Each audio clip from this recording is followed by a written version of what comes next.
All right. Do we want another example of like which condition is violated, or are we okay on that? We'll do one more. We'll do one more, okay? So what if any, conditions are violated? Okay, because I've got a few of these on the quiz, okay? Yeah, that's a great idea. Okay. So we've got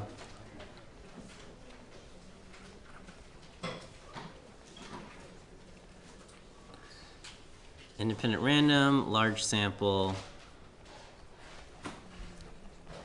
big population.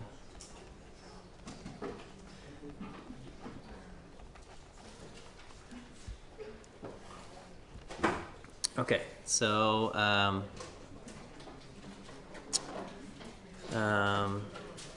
a company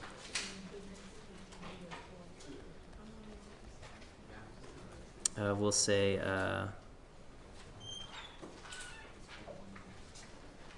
10,260 employees, conducts a survey. All right, from HR selects a random sample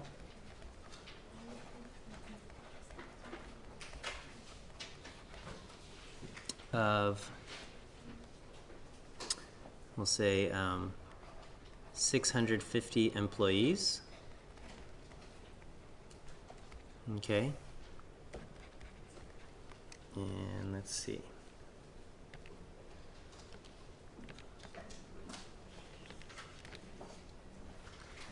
The survey reveals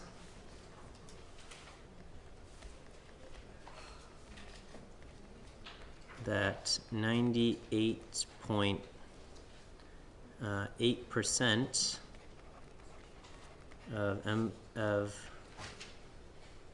or the survey reveals that 98.8% of those surveyed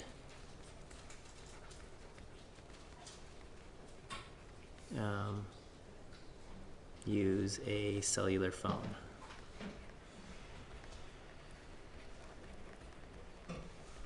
Okay. All right. Are any conditions violated?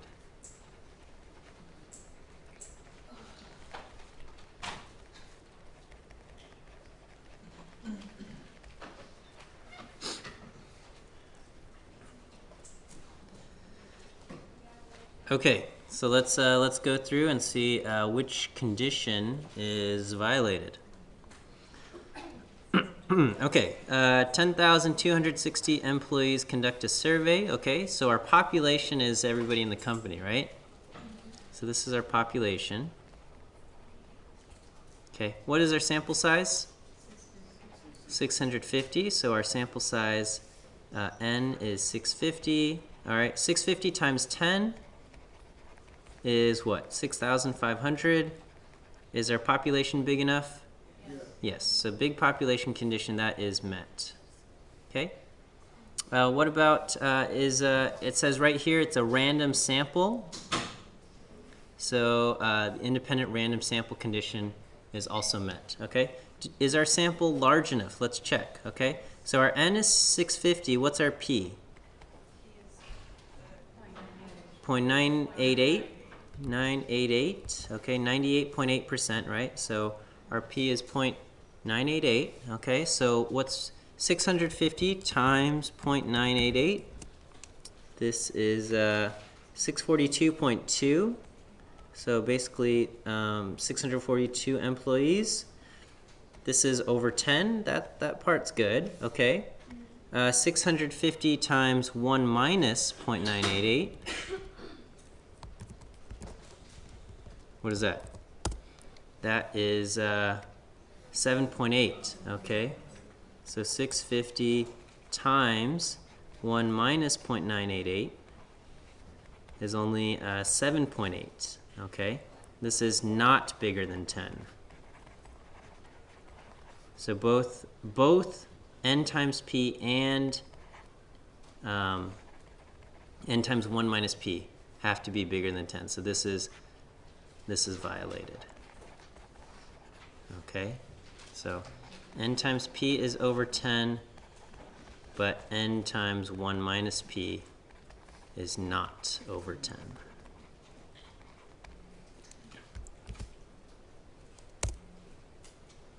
Okay, so that's how we check conditions.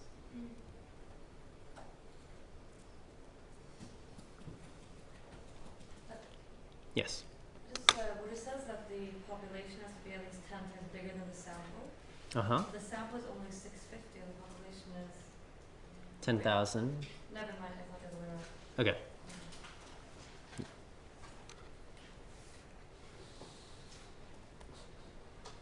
Okay. All right, so make sure you can check conditions, make sure you can do those sampling distribution problems, okay? And so now we are in chapter 7 still, but there's a slight thematic shift into statistical inference, okay? Do you guys remember what statistical inference is? We covered kind of what this is all about on our first day of class. It was kind of the answer to why do we bother studying statistics in the first place?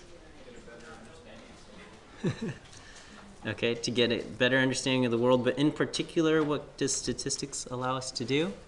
Yeah. It allows you to take the results from a smaller sample and then sort of generalize it to the larger population. Exactly, exactly. Very good. So statistical inference, we can make conclusions about the population even though we've only observed a sample, okay? Yeah, so we can make conclusions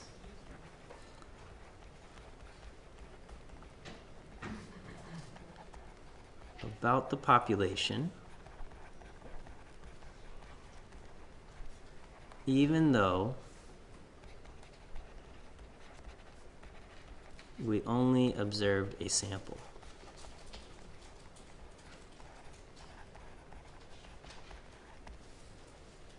Okay, so I'm using all of these candy examples here, okay?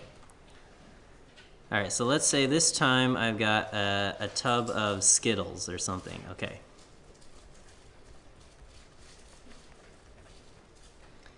And this time we do not know, I don't know, what's the best Skittles flavor? It's red, right? Red, it's like, red's always the best candy flavor. Okay. All right, so let's say we are interested in the proportion. What is the proportion of red Skittles in the tub? So we have the giant tub, okay? We do not know the proportion of candies in the tub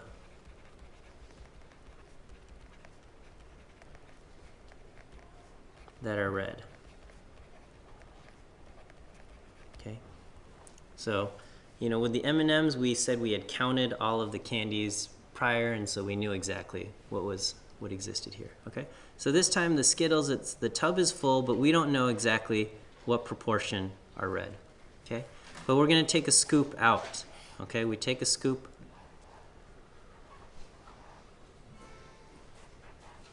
Okay, so we take a scoop of candies out.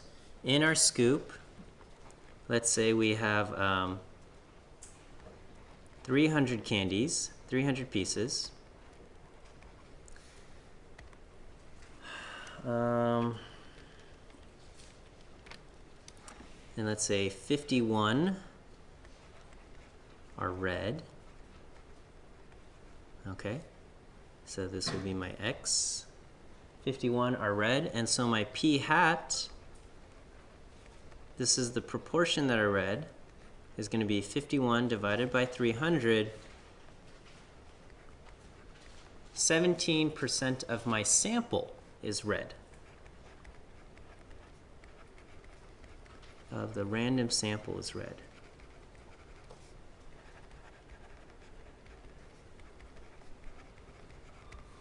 Okay.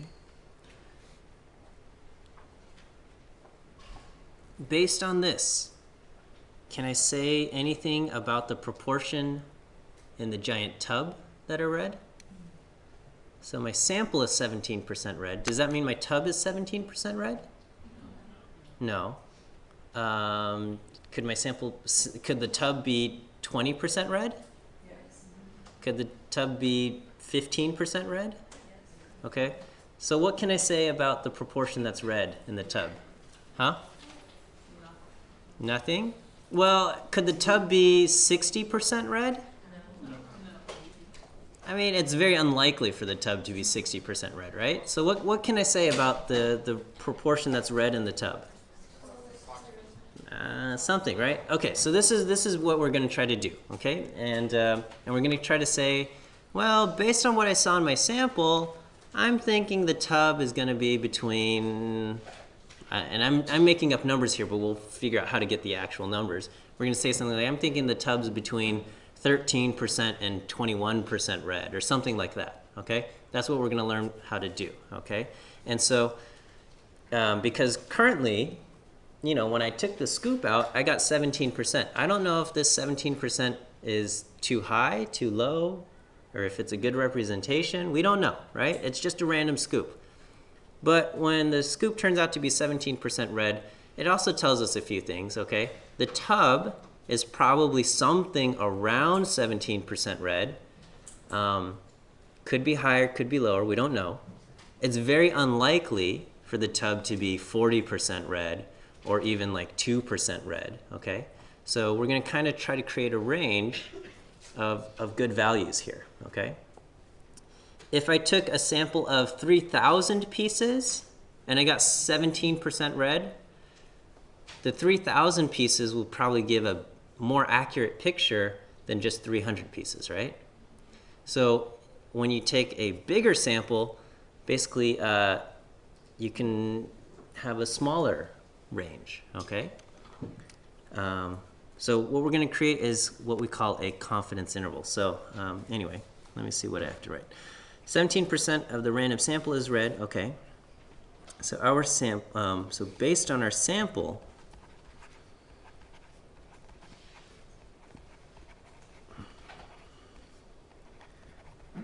what can we say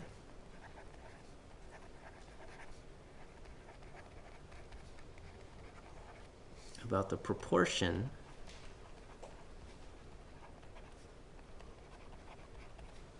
that is red in the tub?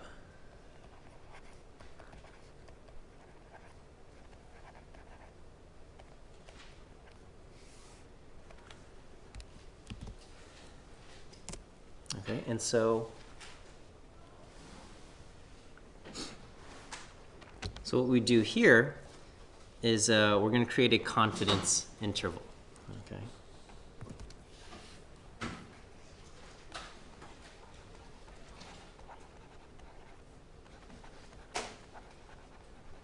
Okay, and the structure of the confidence interval basically says at the end it's going to be I am, and I'm going to put in a blank here, but I'm going to fill it in.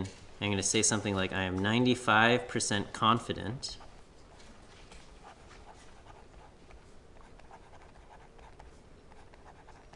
that the proportion of candies that are red, proportion of, I guess, red candies in the tub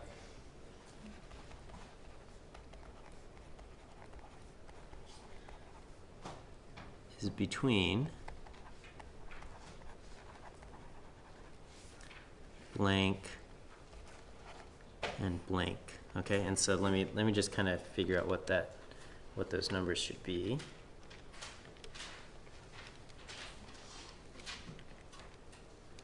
Okay, so it'd be something like, you know, 12.7% and 21.3%. Okay. And so we kind of come up with like a range, and we're saying, you know, I'm pretty confident that in the tub, the amount that's red is going to be between these two numbers, okay? So I'm pretty confident that the proportion of red is going to be between these two numbers, but beyond that, you know, there's not much I can say, okay? All right, so how do I end up getting these numbers, okay? Well, the reason why we can do confidence intervals is we can make confidence intervals because we learned about the sampling distribution, right? So when we created sampling distributions, we learned that p hat is normally distributed with around the mean of p, okay? And what that tells us is that if the population has some proportion p, the random samples have a p hat that should be close to p, okay, based on the normal distribution, okay? And so you can reverse it around and say, if I observe a p hat over here, okay, then that means the population proportion p has to be close to the p hat, okay? So our previous understanding of the sampling distribution, we're just kind of reversing it around, okay? It's kind of like if a boy has a dog and they're always walking around the neighborhood together, okay? Generally, you would spot the boy first, and then you'd think, okay, the dog is nearby, okay? But one day, if you spot the dog first, you can then conclude the boy has to be nearby also. So in the same way, with sampling distributions, okay, so we can, so I'll say we can make confidence intervals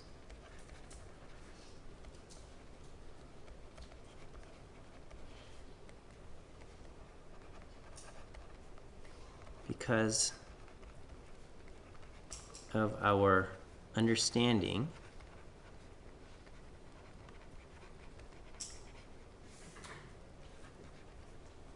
of the sampling distribution of p hat.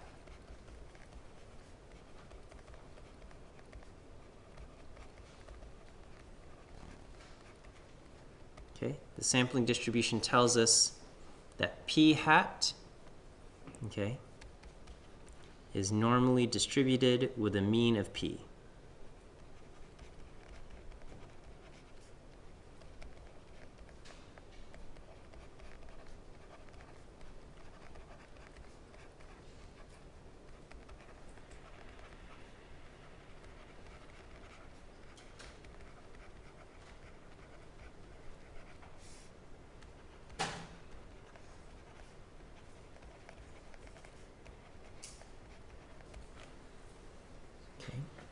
And so if we observe p hat, a particular p hat,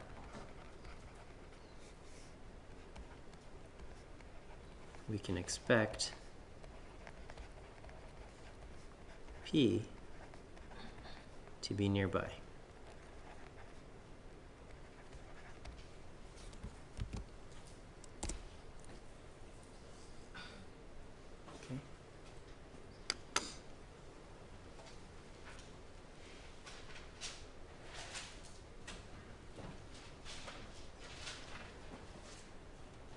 Is this conceptually okay?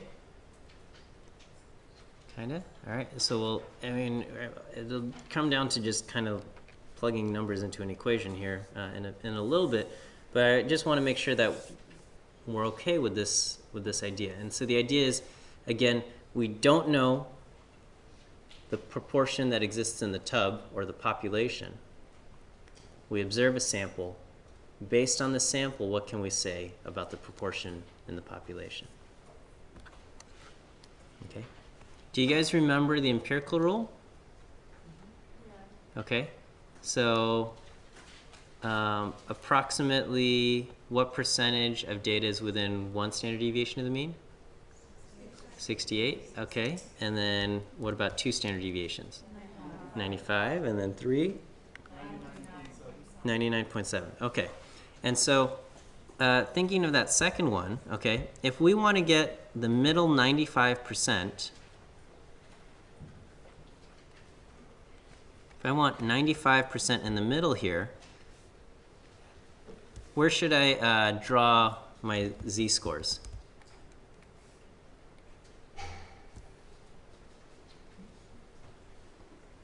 You guys just told me.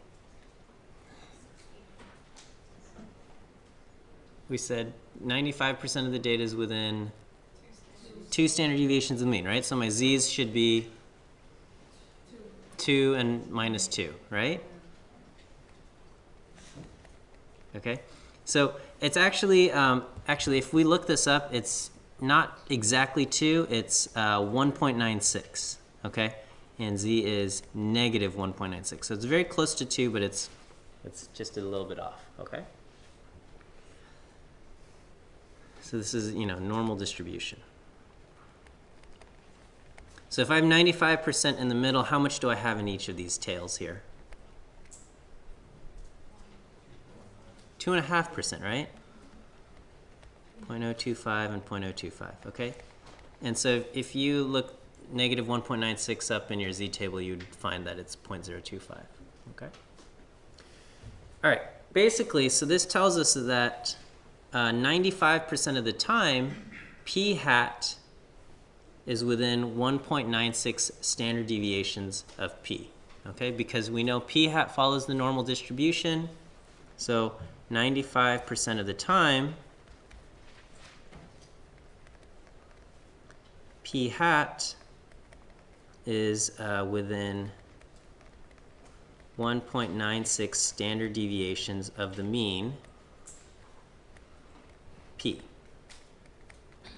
Okay, this is basically the empirical rule, right? 95% of your data, or 95% of the time, your observations are within 2 standard deviations, or technically 1.96 standard deviations of the mean, which is p. Okay? So we can flip this around, and we can say we are 95% confident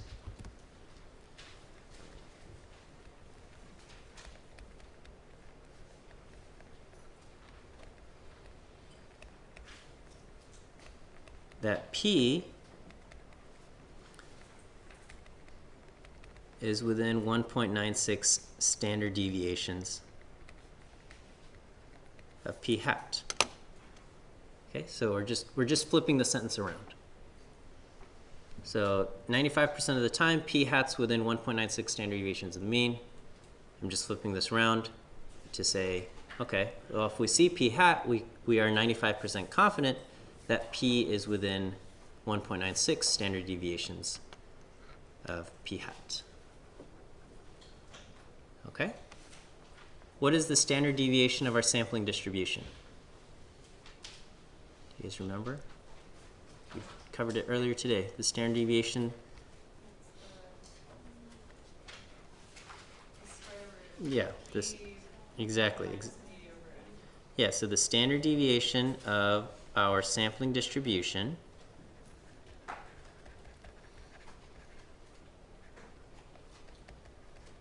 is equal to the square root of p times 1 minus p over n. Okay? There is a slight problem here, though, and that is we don't know what p is. Okay? The whole point is we don't know the proportion that's in the tub. We only get to observe a sample. So we don't know p, but what do we know? We know p hat. Okay? And so we're just going to plug in p hat as a substitute for p. Okay? And there's some debate, like, is this okay or not? So I'm going to say it's okay because mathematically we can prove that the substitution of p hat for p works out. Okay? But we're not going to worry with the proof. We'll just say we're going to plug in p hat instead of p. Okay? So I'm going to say, all right, so important. Okay? We do not know p.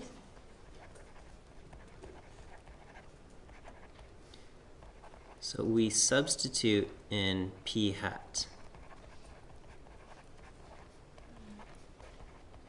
Okay? So our standard deviation, and in this case we call it our standard error, is going to be p hat times 1 minus p hat over n.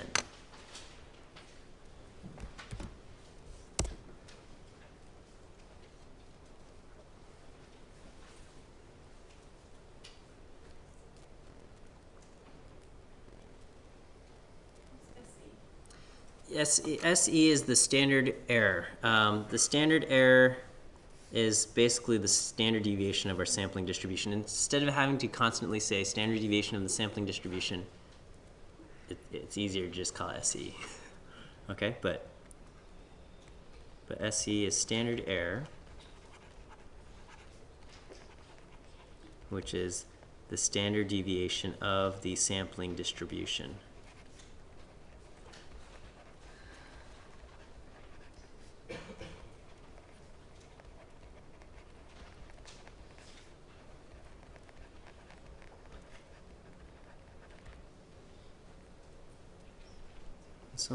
Somebody's phone is charging over there and it's buzzing like crazy, so I don't know who that is. Just letting you know, someone's trying to get a hold of you. Or you posted a very popular photo on Instagram. Okay. So let's see. So our 95% confidence interval ends up having the formula. Interval goes, or we'll say interval, goes from, basically we're going to go p hat, and then we're going to go down, give ourselves 1.96 standard errors, which is the square root of p hat times 1 minus p hat over n. Goes from there to p hat plus 1.96 square root p hat times 1 minus p hat over n. Okay. Now, because both of these things look almost exactly the same, we often combine these two together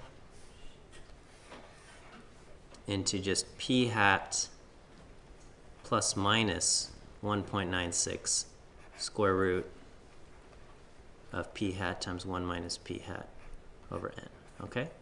But, keep in mind that it has a plus minus, so this represents two numbers, right?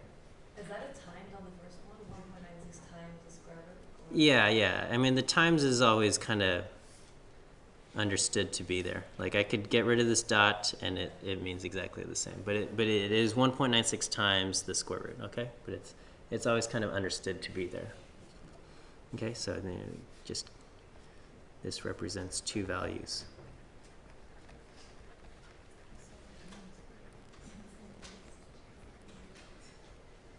Okay, is that all right? So, we're just sticking these two together because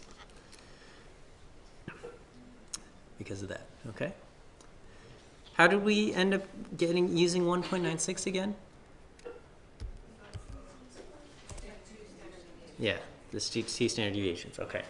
So this is for a 95% confidence interval. If you want a different level of confidence, you can do that, okay? So if we wanted like a 90% confidence interval, I would look for the middle 90%, and I would have 5% in each tail. And what would the z-score be that I use there?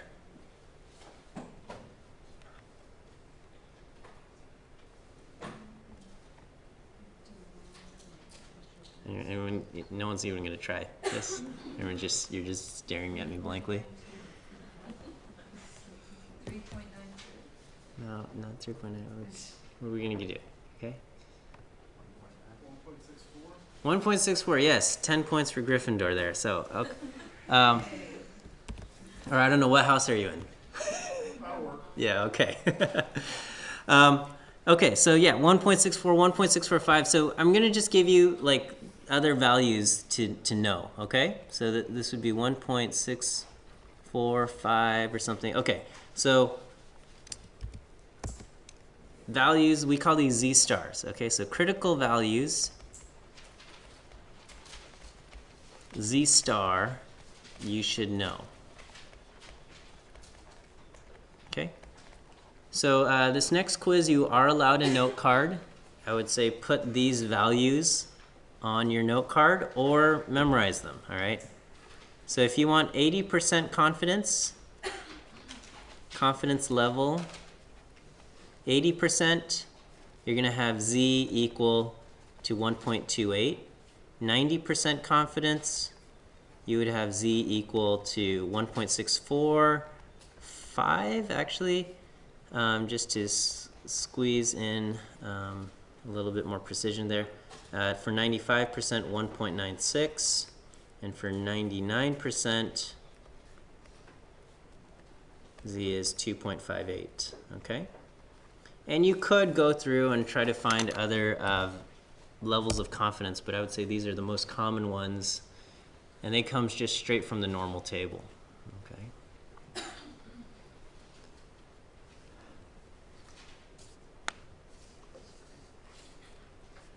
All right, is this good? Hold on. Okay, so you just want to make sure, write these on your note card for the quiz next week, or memorize them. Probably note card.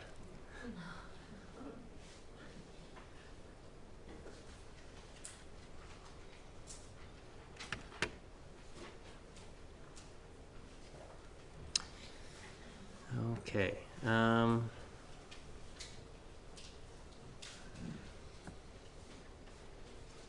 I know, like, let's see. All right, so let's work out an example here, okay? So I'll say, so we'll do our candy Skittles example again. All right, so here we got the Skittles. You know, we'll take a scoop out. N is equal to 300 candy pieces. And then let's say we have 54 green pieces. Okay, so I'm going to say make a 95% confidence interval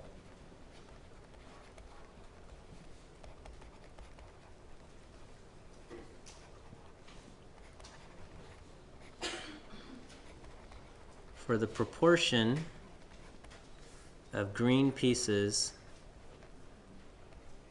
of green candies in the bucket or in the tub. Okay, go ahead and try that out. Okay, I know some of you guys are still working, but just to kind of get you started, the first thing you should try to figure out is what your p hat is. Okay? So what is our sample proportion that we have? So it's going to be, we have 54 that are green. How big is our sample size? 300. So our p hat is 54 divided by 300. We have a sample proportion of 18%. Okay? Our sample is 18% green. What does this say about the proportion that's green in the tub? Okay? That's basically the question that we have. Okay? So our sample is 18% green.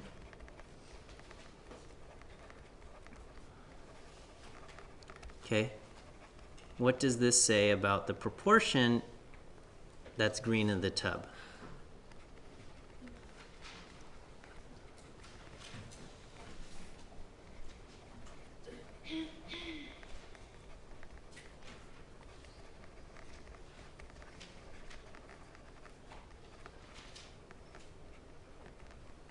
Okay, well, the proportion in the tub should be within 2 standard deviations of the mean, okay? Or, I'm sorry, 2 standard deviations of our observation. So what we're going to have is we've got p hat plus or minus 1.96 times. Where do you get the 2 from to substitute this From the empirical rule, from what we learned about the normal distribution. We said 95% of the time our observations are within 2 standard deviations of the well, this is just, I mean, effectively, if you have this formula, then it's fine, okay? But I mean, for your understanding, what we're saying is that you know, anytime we observe p hat, we know that it comes from the normal distribution, so that 95% of the time, p hat's within 2 standard deviations, or 1.96 standard deviations of the mean, okay? And so when we observe p hat at 18%, we can be 95% confident that the mean is within 2 standard deviations of p hat. Okay, so we have p hat plus or minus 1.96 times this, okay? And so at this, we can just plug in our values, right?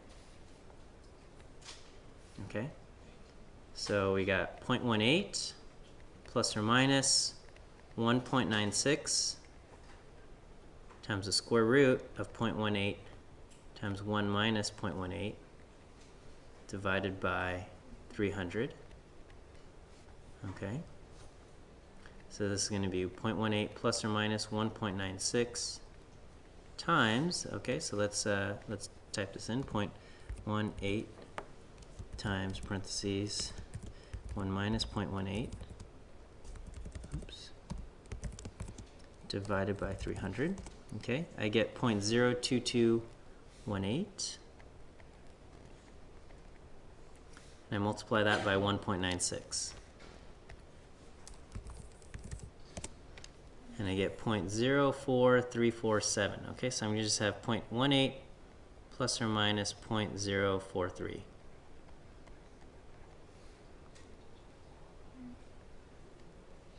Okay, and so because it's a plus or minus, this will turn it, this represents 2 values. Okay, and what are those 2 values? I got 0.18 minus 0.043.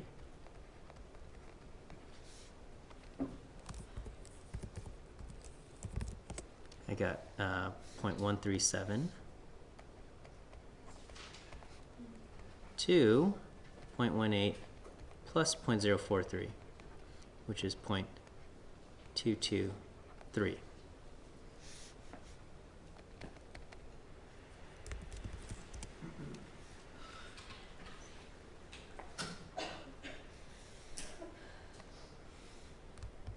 Is this okay? Yes. All right. So our conclusion is I am 95% confident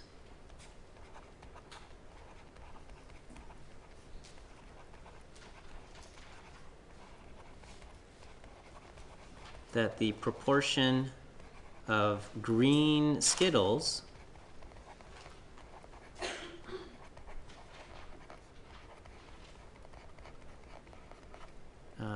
I'm running out of space. The proportion of green Skittles in the tub is between 0.137 and 0.223.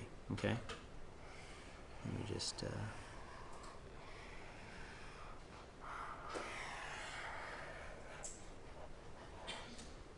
Oops. What can I do here?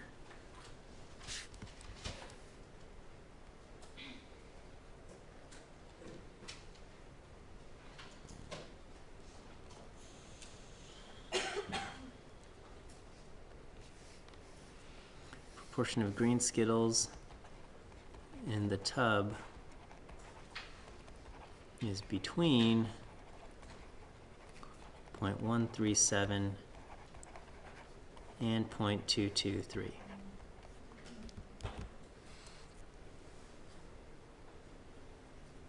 Okay.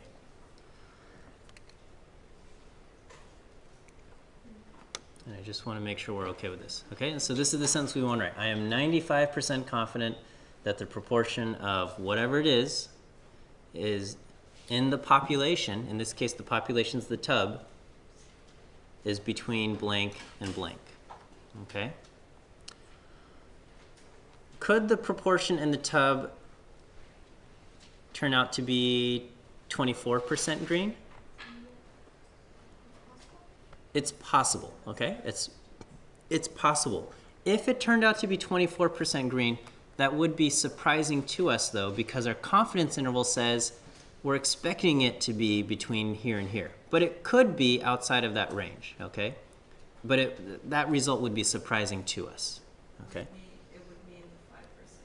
It would be in the 5% that when we say, like, if we want to be 100% confident, the only way we can be 100% confident is that we say the proportions between 0 and 100%, okay?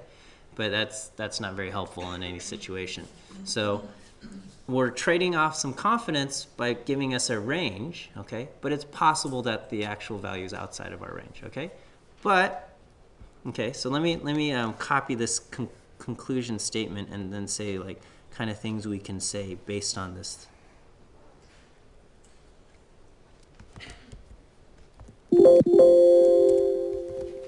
Okay, so this was our conclusion. I am 95% confident that the proportion of green Skittles is between here and here. Okay, so things we can say. So we can say, okay, we have evidence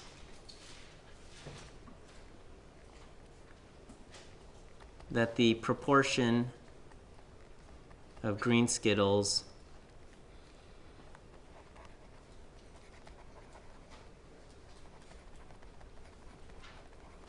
so we can say we have evidence, again, that the proportion of green Skittles in the tub is not 0.25, okay? But we cannot say that it is for sure not 0.25.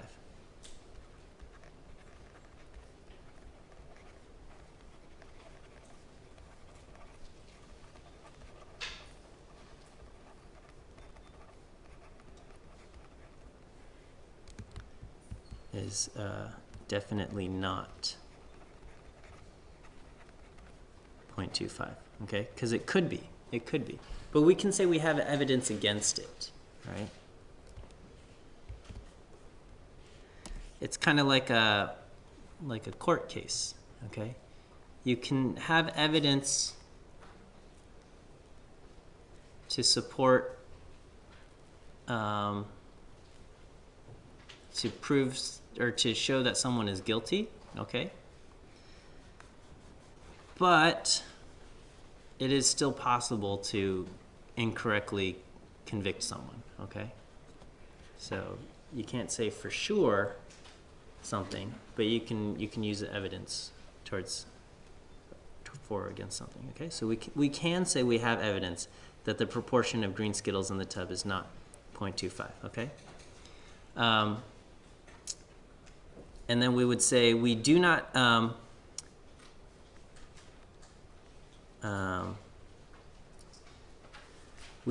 have evidence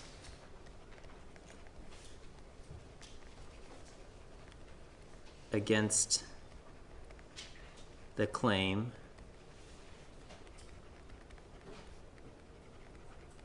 that 20% of Skittles are green.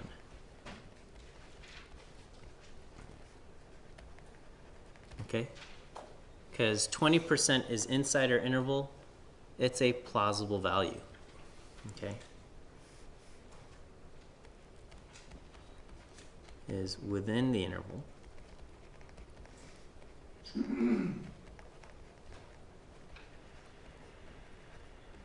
So it is a plausible value. Okay? 25% is not a plausible value. It's outside of our interval, okay? We just can't say it's for sure not 25%, okay? Because these are statements of confidence, okay? We can say we're 95% confident that it's between here and here. Could it be outside of that? It could be. Is this okay? All right. If I wanted to be more confident, would I make my interval wider or more narrow? Yeah, I would make it wider, right? If I want to be more confident that my interval manages to get the true population proportion, I would make it wider, okay? And that's reflected in our choice of Z star. Okay, Z star, if we want to be 99% confident, we would use Z star equal to 2.58 rather than 1.96. So our z star would get bigger. Okay. All right. Is all of this, are we feeling okay about all of this stuff? Okay. Well then, maybe we'll end a little early today. Okay. We'll end here, and then thanks. This is the one time you guys clap. All right. So good luck. We'll see you guys next week. You do have a quiz, so make sure you do it. No attendance today. Yep. So.